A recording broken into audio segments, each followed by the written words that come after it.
Bismillahirrahmanirrahim. Assalamualaikum warahmatullahi wabarakatuh. Perkenalkan, nama saya Eti Nurhayati yang hari ini akan mempresentasikan tentang rencana penelitian yang akan dilakukan yang berjudul Conceptual Framework of Sustainable Marketing, Factor Shaping Generation Z, Green Purchase Intention Toward Bottle Tumbler, atau dalam bahasa Indonesianya berjudul Kerangka Konseptual Pemasaran Berkelanjutan mengenai faktor-faktor yang mempengaruhi nilai ataupun niat pembelian ramah lingkungan generasi Z terhadap botol tumblers. Kelanjutan lingkungan menjadi isu global yang mendorong bisnis dan konsumen untuk mempertimbangkan kembali peran mereka dalam mendorong perilaku yang ramah lingkungan.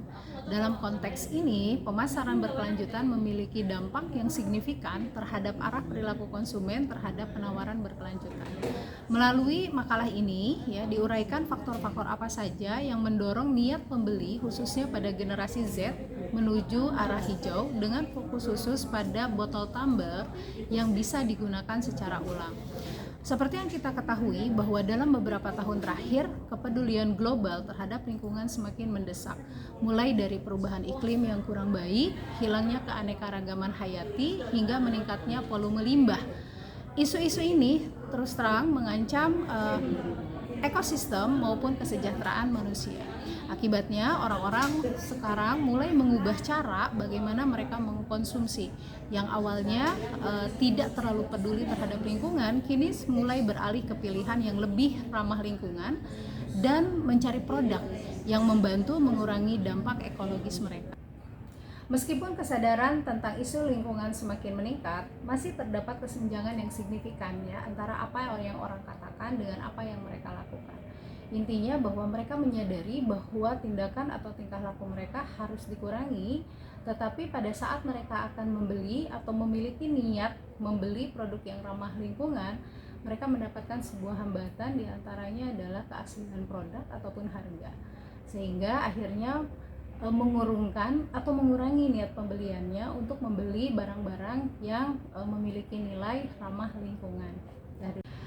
Salah satu tinjauan literatur yang akan digunakan dalam penelitian ini atau rencana penelitian ini adalah tentang pemasaran berkelanjutan atau sustainable marketing, di mana pemasaran berkelanjutan ini semakin diakui sebagai respons strategis terhadap krisis lingkungan yang sedang berlangsung, terutama dalam membentuk pola konsumsi pada generasi Z.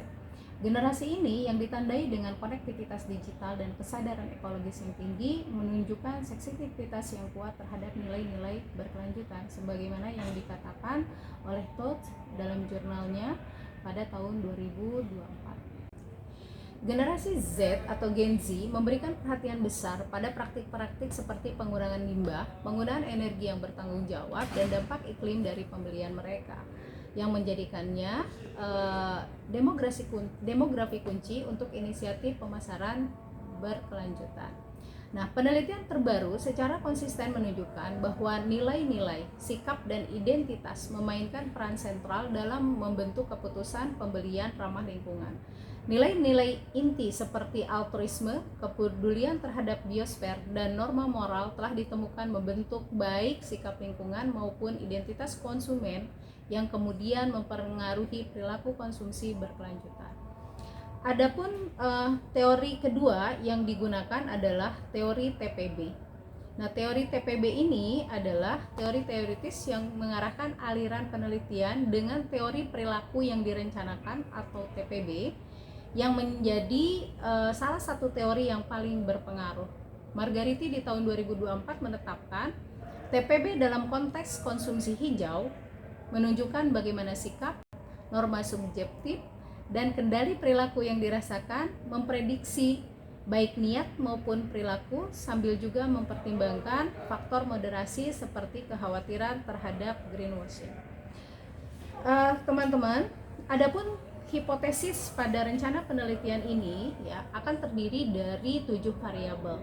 Variabel pertama adalah green brand knowledge sebagai variabel X-nya, X1, kemudian environmental concern sebagai X2-nya, kemudian green brand trust sebagai X3-nya, green self identify sebagai X4, dan X5-nya adalah green brand positioning. Kemudian variabel moderasinya adalah green attitude, dan yang variabel dependennya adalah green purchase intention, di mana hipotesisnya adalah bahwa seluruh variabel X diprediksi akan memiliki pengaruh yang positif dan signifikan, baik itu green brand knowledge, environmental concern, green brand trust, green self-identify, dan green brand positioning terhadap green attitude. Dan kemudian green attitude diduga juga memiliki pengaruh yang positif dan signifikan terhadap green purchase intention. Adapun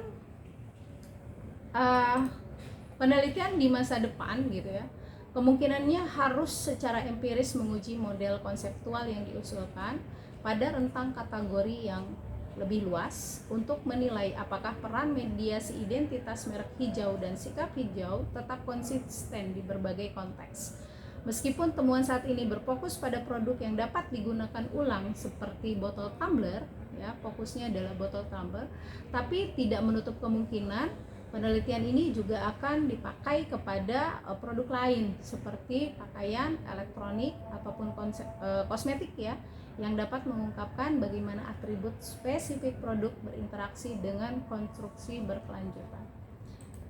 Akhirnya, dengan menempatkan generasi Z di pusat, kerangka kerja ini menawarkan wawasan teoritis dan praktis untuk mendorong konsumsi berkelanjutan.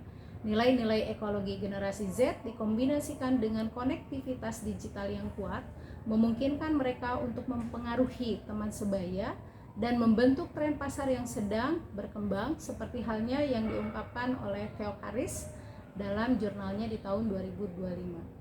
Peran aktif mereka dalam aktivisme digital dan keterbukaan terhadap gaya hidup ramah lingkungan memperkuat efektivitas strategi pemasaran berkelanjutan, menempatkan mereka sebagai agen perubahan kunci dalam transisi menuju konsumsi yang lebih hijau.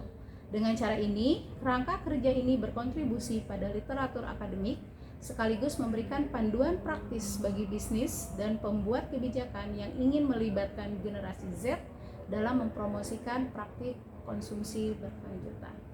Demikian yang bisa saya sampaikan terkait rencana penelitian yang akan dilakukan, yang mengambil judul grantnya itu adalah tentang sustainable marketing terhadap pembelian atau niat-niat pembelian botol tumbler di generasi Z. Sekian, billahi taufiq wal hidayah. Assalamualaikum warahmatullahi wabarakatuh.